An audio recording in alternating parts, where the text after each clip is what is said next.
So today we've got a packed agenda, which is why I'm moving us along quite quickly. So, if I may introduce you to to Hugh Warwick, as it says, author of Linescapes, author of many other books, some of which he's got with him today, and he's a fantastic hedgehog enthusiast as well. So, ladies and gentlemen, Hugh Warwick. Okay, the exciting thing from this is that I'm not due on for 15 minutes, which means the fact that my talk is too long is okay. So I'm quite excited by this. Okay, so I'm going to talk about, basically what I want to do is talk about both Hedgehogs and Linescapes, which is my most recent book, because the two of them sort of come together quite well. And the subtitle of my most recent book, Linescapes, is Remapping and Reconnecting Britain's Fragmented Wildlife. And the reason that I ended up writing this book was because of all of the work I've been doing over the years with hedgehogs. One of the key problems that hedgehogs face, apart from being mauled by authors, is habitat fragmentation. And habitat fragmentation, which I'm sure you're very well aware of as a concept, is something which we, if we start to look at the landscape from the perspective of those linear features which are causing the problem, then we can possibly find a shortcut through to trying to help it. So I will whiz through all of these things. Now, the fragmentation of the landscape takes many different forms. This is the A1M running through Cambridgeshire, if I remember rightly, and you can see from this, I mean, this is obviously a great big cut in the landscape for certain species. The different species react differently to intrusions such as this. But you can also see the other linear features which exist or used to exist. And I find these things, these lines which used to be hedgerows, and you've got a few trees growing out of them. Similarly, these possibly ditches or hedgerows, but here, you've actually got a hedgerow which has grown out into trees, which used to carry on over there. Now, those are flight paths of bats, they're flight paths of birds, they're also paths that hedgehogs use. If you start mapping where hedgehogs are squashed most often on the roads, they will have followed either existing or pre-existing hedgerows. They will use those linear features, and then that can cause problems, but also it means you can begin to sort out where you need to put in your action. But yes, I mean, this entire landscape was once far more crisped and crossed with smaller lines, but now obviously one very large line dominating the landscape. And obviously the effect of the road, they've been doing there's a Mammal Society conference a couple of weeks ago, 3 weeks ago maybe, and they were talking about, they create fake roads of sound, so sonic roads in the landscape, and how they can then monitor the vast distances that are impacted by the noise of the roads, and similarly with light having a similar impact, again, over some distances. So it's not just the physical infrastructure itself, it's all of the noise and light that we create too, which can chop the landscape up into smaller pieces, and some of the linear features are very small, but just as dangerous. This is a canalised brook at the bottom of my road. I live just about over here somewhere. And early morning, I had to go and borrow a car, and I was in my smart clothes because I was going to go talk at a conference. And I'm walking down the path just here, and I saw a hedgehog. It had been raining heavily overnight, so the ditch was very full. And I had one of those moments going, well, what do I do? Do I go and get the car to go to the conference and talk about hedgehogs, or do I jump into the brook, get muddy, and rescue the hedgehog? So, anyway, obviously I did that latter thing. And got the hedgehog, took it to my neighbour's house, Sunday morning, knocking on the door. Luckily, the young girls in the house were up, and so give them the hedgehog, give them the instructions. It was simply cold and wet. This ditch is vertical concrete walls its entire length, so it's a pitfall trap. It was put in to reduce flooding impacts on the housing in the area. So, but it wasn't done deliberately to kill wildlife. But this is the third hedgehog I've rescued from this linear feature over the 20 years I've lived on that estate, and I don't often walk down there at daytime. And so all it needs to do, you put the hedgehog into a nice box, and you give it meaty pet food in a jam jar lid with some water in a jam jar lid, and you keep it warm. You can create a hot water bottle out of, take the squash bottle on the table, empty that out, fill it with warm water, and you can warm the hedgehog up because it will be potentially hypothermic. So all of these things easily done, and this is yet again just a simple little line in our landscape which has created a large problem. And in fact, I have brewing a plan now of trying to get a landscape bridge further up there, across from the park, so that actually wildlife can move, because this is just such a cut in the landscape. And there's a reason why I focus on hedgehogs in a lot of the work I do. Well, obviously they're cute, but the other one is that the population is suffering serious declines. So when in 2008 they were moved across to the Biodiversity Action Plan's list of highest conservation concern, we at the Hedgehog Society, I work as a spokesperson for them, and the People's Trust for Endangered Species took a moment to go, well, that's great, somebody's going to look after them. And then dawning realization is that just because they've got a label saying they're endangered or threatened, actually it's us that's going to do the work. And so every 2 years we produce the State of Britain's Hedgehogs Report, a new one's coming out at the beginning of next year. And we don't know exactly the number of hedgehogs that there are. Ornithologists have an easy world, really.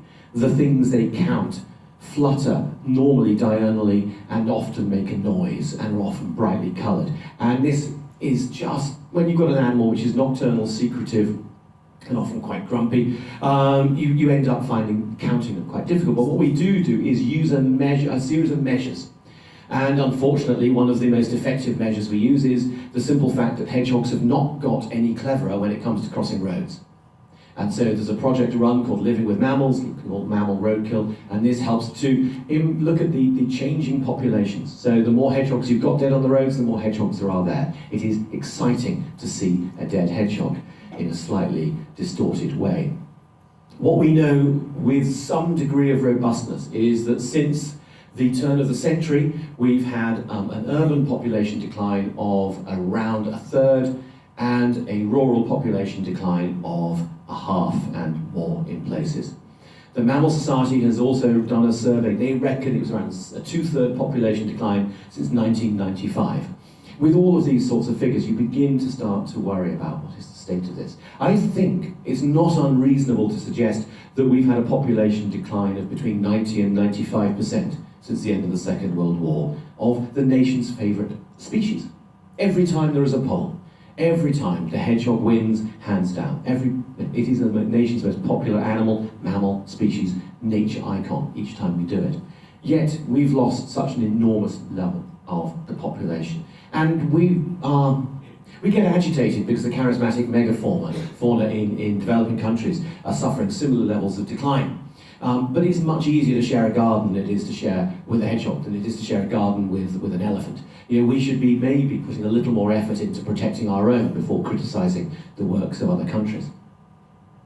But when we get this sort of data being released, we end up getting hyperbole. And I'm very fond of Michaela Strachan, but she's not a scientist. So when she wrote a piece saying that hedgehogs are going to become extinct in 10 years in the Radio Times, this is the sort of thing, if you plot our data on a graph, population and time, it will hit zero if you draw a straight line in 10 years. But that's not the way ecology works. There's going to be hedgehogs here in 10 years. And if we go around telling people there aren't going to be any hedgehogs and you must act now, you risk over-egging the pudding. You begin to get people not treating you with the respect that your science is due. So I spent a lot of time presuming that she had been utterly misquoted, spending time criticising journalists for taking her out of context. By the second day of almost constant phone calls, I got a call from The Independent, and at least that is a newspaper which does listen and report precisely, if not necessarily quite as I would have liked them to have done in the first place. And I do actually offer courses in media training, though this would suggest I may need one myself. But it is... I thought I said utter bollocks. That's the only thing which is slightly bothersome about that. Anyway, so there is no need to make stuff up.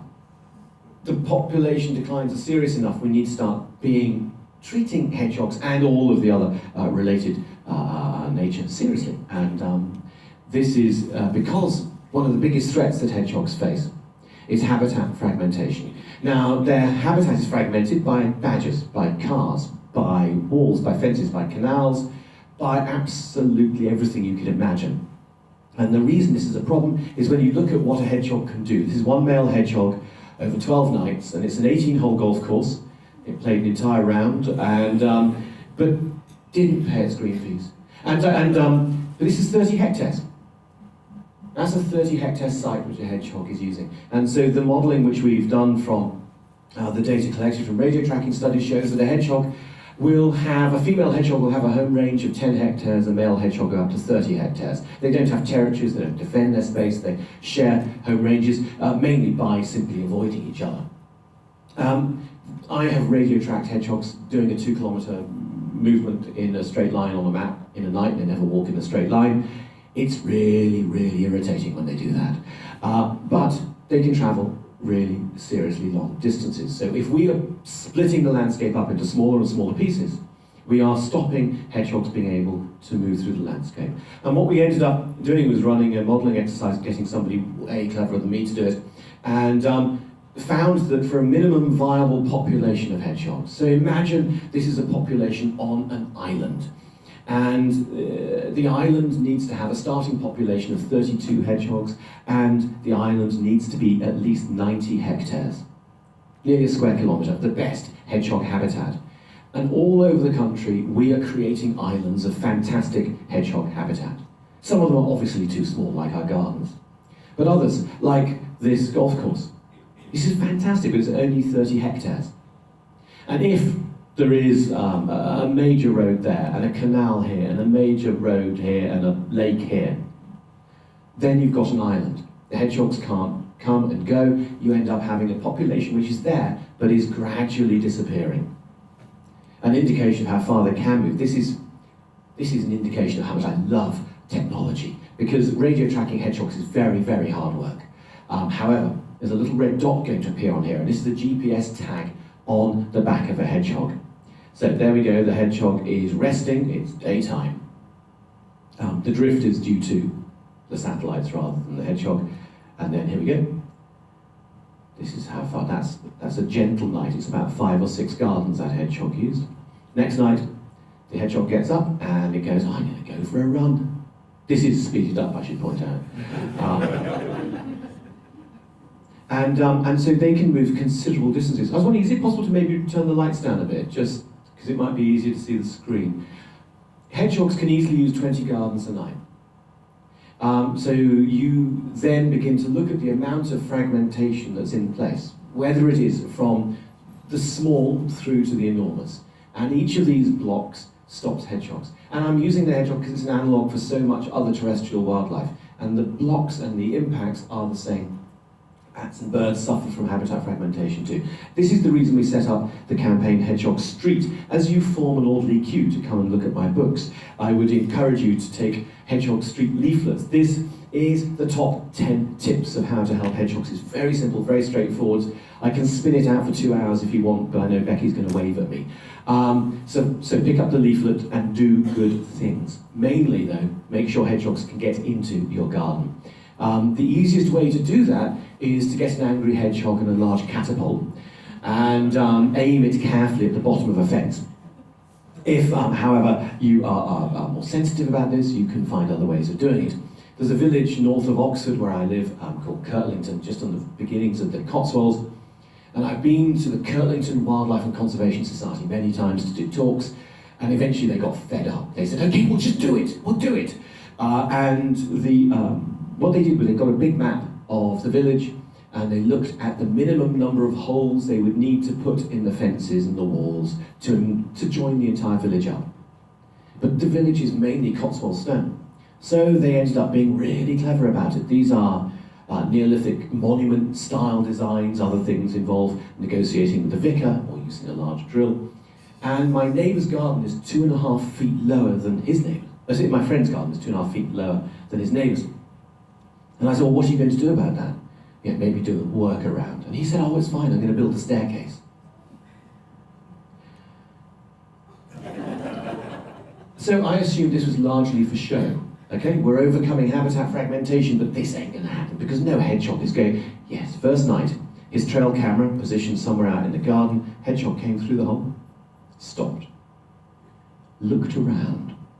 And I like to think sashayed down the staircase, maybe imagining music. And so I gave a talk recently, I mentioned that, and then a couple of days later I got sent this, which goes to show how people can think they understand what you're saying, but just not get it. As far as I was concerned, that was always a female hedgehog in a ball gown. So I don't know where they got that from. So this thing then, it does actually work. And this is a video which Chris took. One hedgehog has just come through the hole at the top, another hedgehog down here.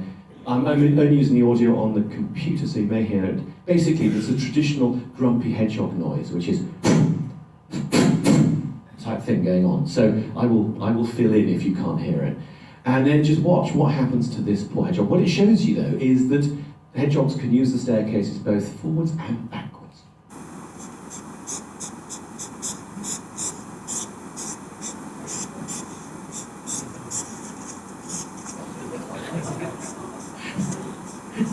What it also shows you is that we're going to redesign that with a banister. Just the indignity of that sort of thing falling off the back of it. Anyway, you need to make signs available for hedgehog holes, not because hedgehogs can read, but because when you move, at least people know that the hole was there for a good reason. We have, when you join up with Hedgehog Street, if you haven't already, you'll be able to get hold of Hedgehog Highway signs. And that is one simple snapshot as to the impact of habitat fragmentation and the ways we can overcome it. On the bigger picture for Linescapes, the subtitle is Remapping and Reconnecting Britain's Fragmented Wildlife. Everything is suffering from habitat fragmentation. We're suffering from it as well. We suffer from the inability to be able to experience the natural world because of obstacles, whether it is the noise of the roads or the light of the cars, or whether it is simply the fact that the road exists and stops us getting from place A to place B. We are being removed from the natural world. And everywhere you go, start looking at the linear features. The book idea for me came from a train journey going up through Cumbria up to Scotland. And I looked out of the window, I could just see, it was hedges. And for Birmingham, first of all, it was roads, motorways, and power lines, and canals, and railway lines, all sort of running in the same direction. And then moving out further, you end up going into areas where it's hedges and it's walls, and all of these linear features have an impact on wildlife. Some of it really positive, some of it really negative, some of it definitely surprising. The working title for my book was actually The Natural History of Anthropogenic Linear Features, which I thought said it all quite well, but my publisher said no.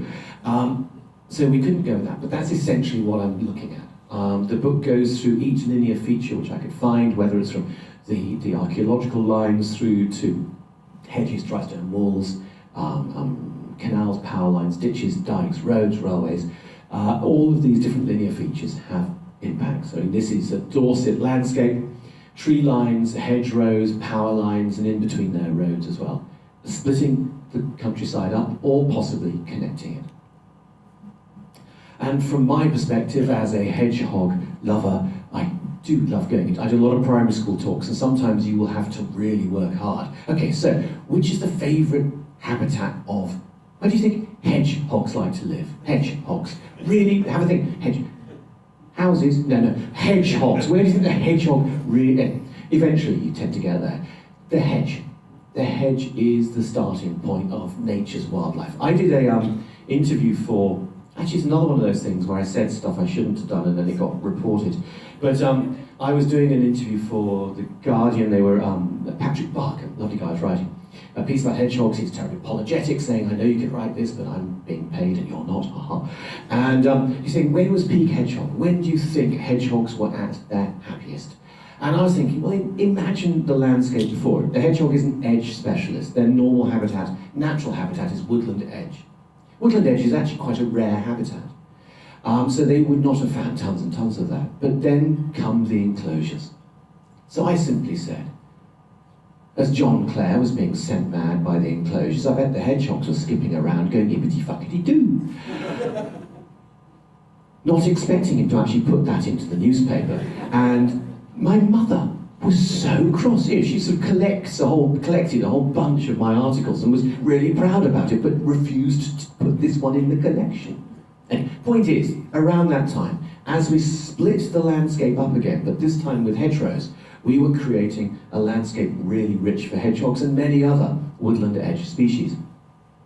For now, though, if you want a really lovely hedgerow, you can have a wildlife beyond compare. The research done in Devon, I've forgotten the guy's name, Robert Walton, did a survey for 2 years of an 85-metre stretch of hedgerow. And in those 2 years, he counted every single species which landed on or he found in the hedge. So he didn't count the tawny owl, which he'd heard around but never saw on the hedge, didn't count the sparrowhawk because he never saw it land. And there were 2 quite dry years, so his population of fungi which he saw growing there was probably diminished too. But even so, in those 2 years, he counted 2,007 different species from an 85-metre strip of hedge. These are the absolute pinnacle of our wildlife corridors, wildlife habitats in our garden. But to maintain them is extortionately expensive. I was lucky enough to be invited to the hedge laying championships, which is fun, it really is. But do not talk to them too much early on, because then they get upset later when they're rushing. And it's the way to get your land laid. And the results are stock-proof fencing, which is really going to be vibrant for wildlife. But commercially, this was a few years ago, it was £12.50 a metre to get it done. To go out with a flail is about 6p a metre.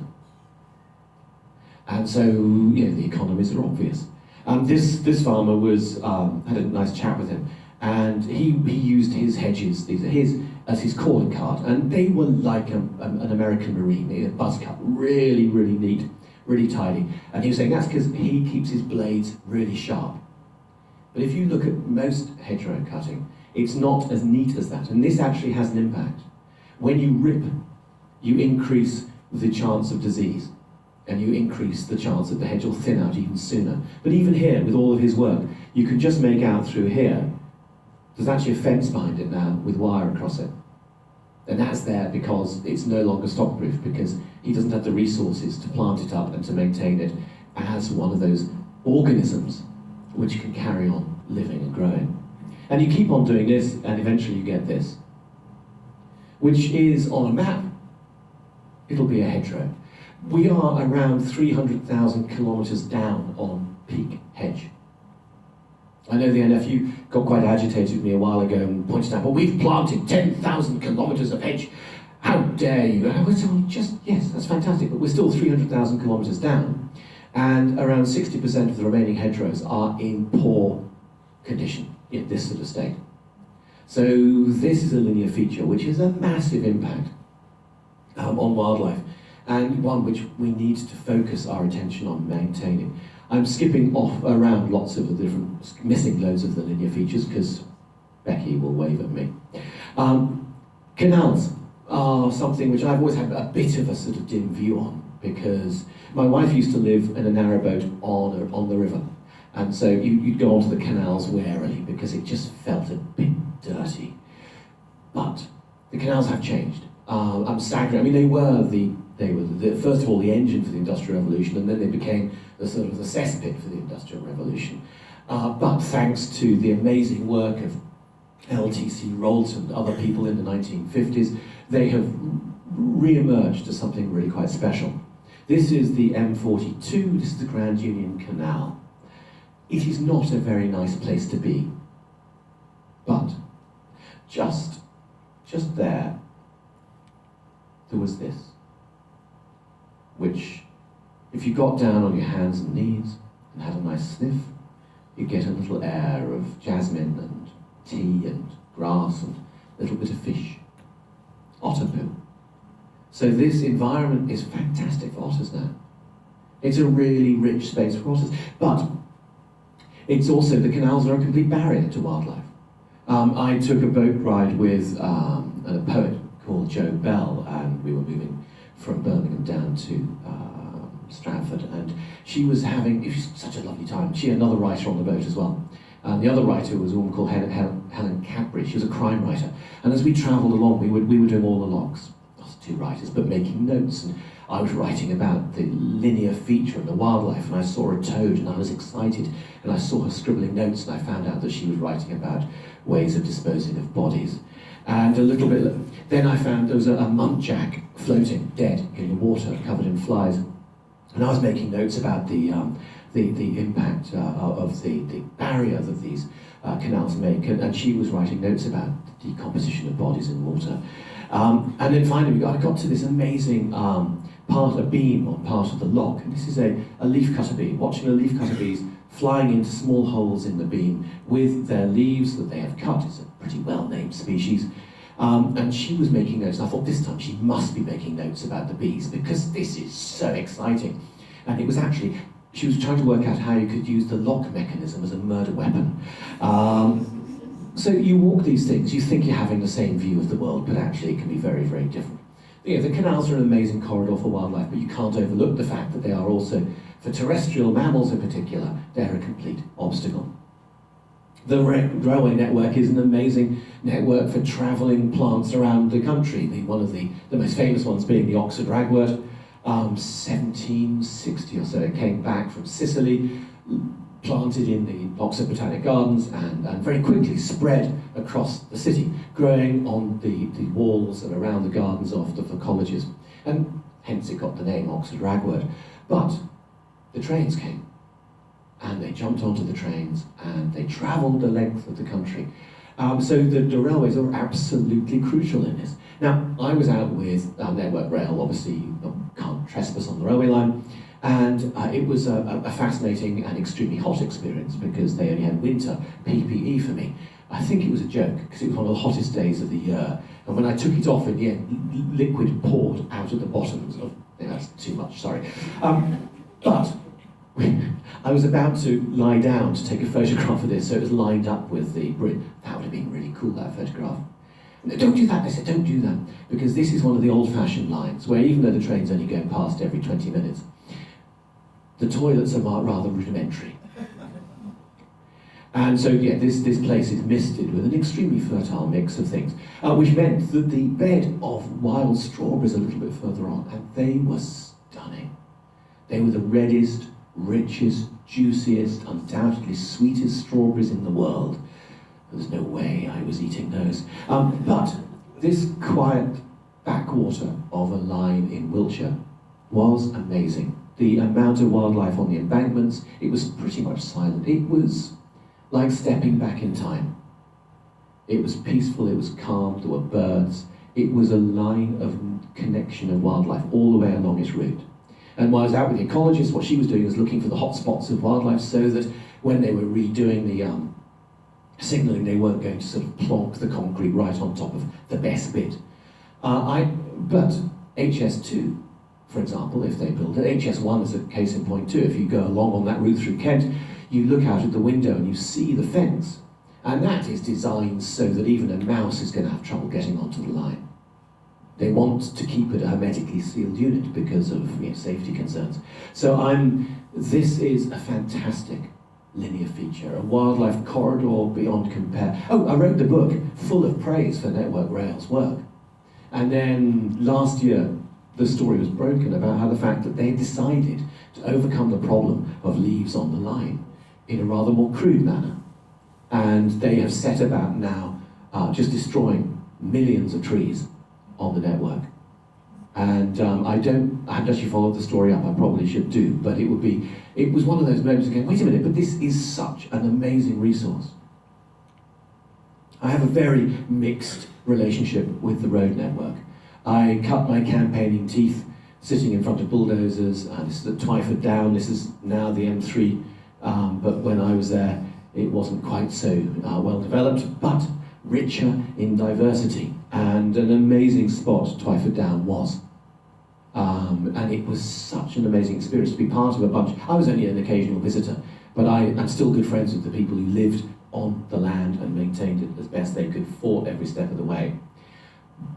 The impact of the loss of that landscape is enormous.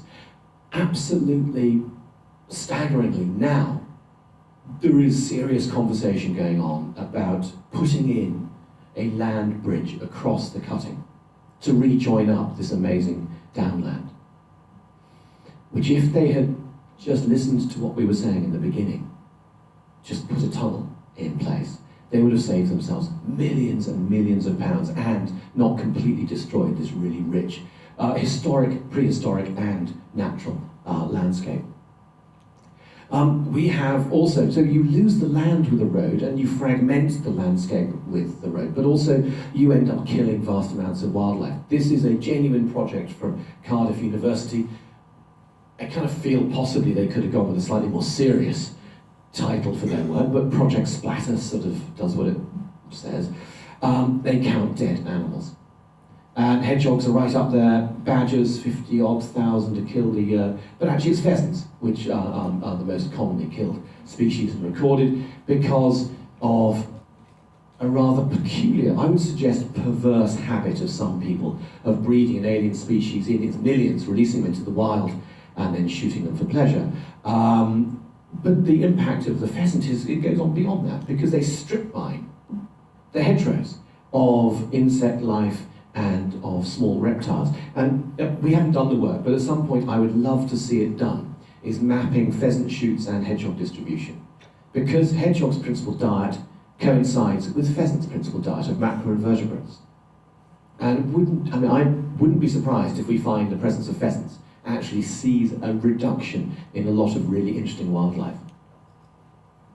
But again, the road networks has surprises. This is I think it was near Warminster anyway, I can't quite remember which dual carriageway it was. Out with Highways England, again, full PPE, complete with safety goggles, which made it feel like you were drunk because everything was slightly wrong. I don't know if any of you actually work along this sort of environment, the soft estate of the busy road network, but it is such a horrible landscape. Absolutely terrifying, articulated trucks passing at enormous speed, nearly wrong-footing you on a regular basis. I had to keep thick gloves on the whole time because if you stumbled and you fell, you didn't know what you were putting your hands into. I was told very clearly that truckers can do things while they drive you would not believe, and then they throw it out of the window. Never strim a plastic bag was the take-home message from this. But in this hideous environment, they'd slung a whole bunch of dormouse boxes because they knew the dormice further into the woodland over that side. This was swinging in the wind, but they were used. Also, interestingly, we all know that dormice don't cross open ground, but the dormice were also living in the central reservation and in the roundabouts. And obviously they do cross open ground, it's just like with the black swans, we've never seen it, but now we know that they do. The dormice use this space because, that's the sad bit of it, we're not there. And some data from Bug Life, and I don't know whether it's published yet, they have been doing surveys along the soft estate near motorways, where you've got a sort of big verge, and then you've got hedgerow, and then you've got fields. And they were looking at insect populations along the hedgerow and on either side of it. And the depressing result of that is, from nature's point of view, the road is a better bet than our farmland. You get a significantly higher density of diversity of wildlife, of insect life, on the road side of the hedge than you do on the field side of the hedge. Our landscape has been turned into an ecological desert, and wildlife is finding the bits it can use, which are the bits that we don't, which says rather too much about us, I fear. The road network has also caused the fastest spread of any plant in the country ever, with this brilliantly wrongly named plant, which is, for about 2 weeks at the end of April, you'll get it growing along the side of the A roads. Danish scurvy grass isn't from Denmark, and it's not grass. But it does cure scurvy, because it's full of vitamin C, which is what it has evolved because it's a shore plant. It's designed to cope with a salty landscape right at the shoreline, and then it's leapt into our road network with all the salt that we do, because there's a niche, a 2-foot niche, which runs along the side of the roads for a few weeks every year. So how do we overcome these problems? A long time ago, I was asked by a journalist, another one of those times when I said stuff without thinking, they said, how are we going to get back to peak hedgehog? You know, all of the holes in the fences, that's just fiddling around the edges. What are we going to do to get hedgehogs back? And so I answered without thinking. I said, well, it's simple. We just need to dismantle industrial capitalism. I would have probably got less of a reaction from her if I'd dropped my trousers and turned around. But then there was a recovery as she realised it was a pre-record and they edited it out, of course. So yeah, we can't do that bit, but we can do other stuff. The Devil's Punch Bowl in Surrey, absolutely amazing habitat, scooped out by the devil as he threw it and it turned into the Isle of Wight. And the A3 runs all the way around its edge, and apparently it was one of the slowest bits of our road network, and so the plan was to do Twyford down to it. Put a cutting in, speed everything up, it'll be fine. But, and it may be something to do with the fact that Twyford Down you had a bunch of the dongers with long dreadlocks and muddy shoes, and here you've got probably the highest density ever of barristers and bankers, but they fought and they won, and this is what there is there now. We can overcome these linear features. This is amazing. The wildlife, it's birdsong there is amazing. Talking to people who live in the area, the day they closed the roads was the first day they heard birdsong. And it was absolutely amazing. This now has the highest concentration of golden retrievers in the country. And gentlemen who wear red trousers at the weekend to show that they really do let their hair down. It's a peculiar place. But this is only because extremely rich people put a lot of pressure on people in power and got them to build a tunnel. If I remember rightly, it's 1.8 kilometres long and it cost £155,000 a metre.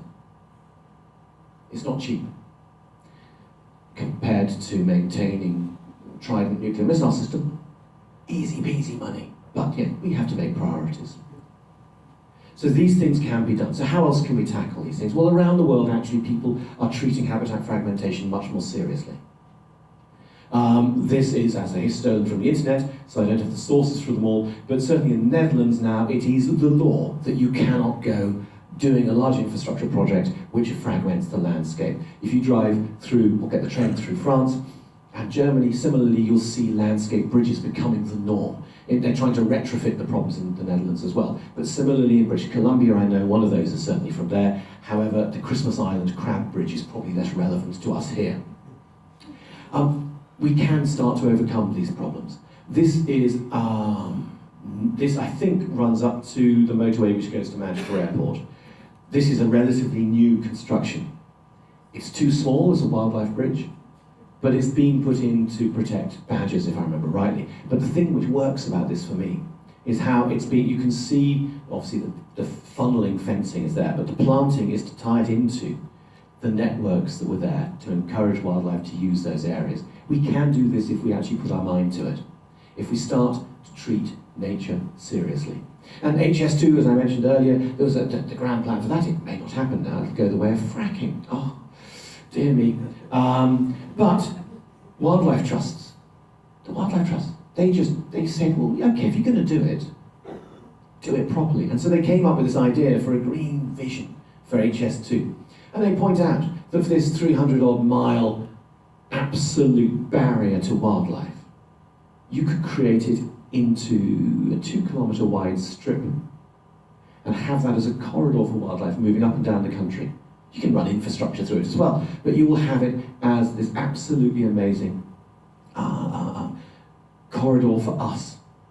Put in 120 miles of footpaths. They reckoned it would cost £130 million plus about £10 million per year for maintenance.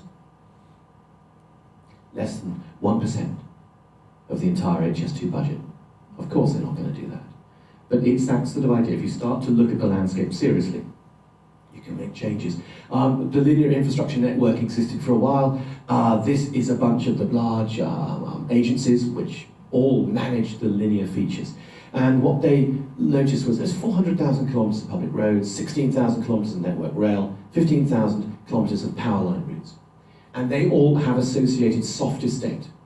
They have land which has to be managed to maintain the integrity of those features. That comes to 420,000 hectares. Has to be constantly managed. And you just need to manage it for wildlife. You don't need to do any more than that. It probably won't really cost any more. And it's the thought that if we start to change our view on the way we manage these things, you can make a really big difference. Again, the Wildlife Trust launched this last year, Wilder Britain, creating a nature recovery network. And 2 weeks ago, was it, or 1 week ago, when they announced the Environment Bill or something, there was some environment announcement they made, and they had, oh God, it was even made onto this Day programme, a bit of non-Brexit news. But the government were referring to the Nature Recovery Network and how that would be the way of doing it, to actually begin to look at overcoming the obstacles that we have created, rather than just protect patch A and patch B, but look to connect them up as well. Because of all this work, I got a phone call last year from Chris Packham. And I don't know whether you have this thing where when you've written the word lots of times, you find it difficult not to write it. So for me, hedgehog, I can't write hedgerow or hedge. In each instance, I have to write hedgehog and then delete hog. And so when he phoned up and said he was doing this manifesto for wildlife, he did the Walk for Wildlife in London, he said, I'd like you to become the Minister for Hedgehog. I mean, obviously the head Minister for Hedgehogs is a bit niche, I thought, but I'll take that. Anyway, but it's the Minister for Hedgerows. And in this, my simple plea was basically the cult of tidiness must end. That whole idea of getting rid of those untidy edges to things. We must really challenge it. And just as a final thing, just in case you haven't done it, this is blatant advertising. There's a linear feature which we all have access to, most of us have access to, and that's the fences in our gardens. And yes, we can make a hole for hedgehogs. Change.org last year asked me to start a petition to help hedgehogs, and I obviously went with the, well, let's have a petition calling for the dismantling of industrial capitalism, but again they said no. So we ended up with all new housing developments must come with hedgehog highways, small hedgehog holes 13 centimetres across, the size of a CD case. They said, look, you get 10,000 people signed up to it, you can write to every one of them every day if you want to. I'm sorry for those of you who have signed this. I didn't do it every day, I still don't. We're now at nearly 600,000. I've had a meeting with the minister, I've had a meeting with the owner, the founder of large housing companies. Yesterday I was meeting with a housing association, and we are going to make this happen. And on the Sunday before we went from kind of shitstorm into even worse, James Brokenshire, the outgoing housing minister, announced that the National Planning Policy Framework was going to be changed to include swift bricks and hedgehog highways as new development aims. Absolutely fantastic. I got to the point of thinking I can stop doing this now. I'll miss writing to everybody, but you know. A day and a half later, DEFRA announced, however, that they were withdrawing the teeth from the legislation which would enact it. So the petition keeps going. If you feel minded to go to change.org and look for hedgehogs, you'll find me. And I'm going to keep on at them until we actually have a government and some grown-ups within, and then I will sit and I will meet and we will make sure that we get this done. It's a small thing, but if we can't just do lots of small things, there's nothing else we can do. So thank you very much for your time. Thank you for not waving me too much. There's lots more information in books at the break time. You're very welcome to come and see. So thank you.